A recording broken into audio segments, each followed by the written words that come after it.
ഏതൊരു പരിതസ്ഥിതിയിലും സാഹചര്യത്തിലും നമ്മുടെ മനസ്സിലേക്ക് ആദ്യം എത്തുന്നത് നെഗറ്റീവ് ചിന്തകളായിരിക്കും. സ്ഥിരമായി നെഗറ്റീവാണ് നമ്മുടെ മനസ്സിൽ മുൻപന്തിയിൽ തന്നെ നിൽക്കുന്നതെങ്കിൽ ജീവിതം ഇരുട്ടിലായ പ്രതീതിയാണ് അനുഭവപ്പെടുക.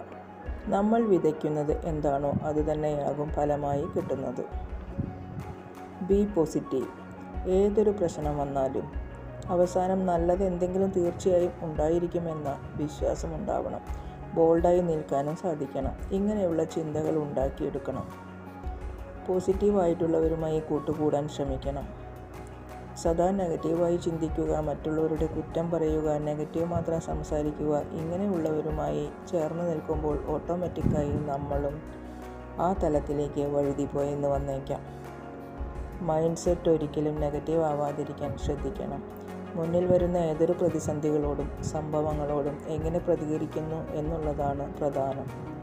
നമ്മുടെ കാഴ്ചപ്പാടുകളാണ് ജീവിതത്തിൽ മുഴുവനും പ്രതിഫലിക്കുന്നത്. വളരെയധികം സ്നേഹത്തോടെ ഏവർക്കും ശുഭരാത്രി. Good night.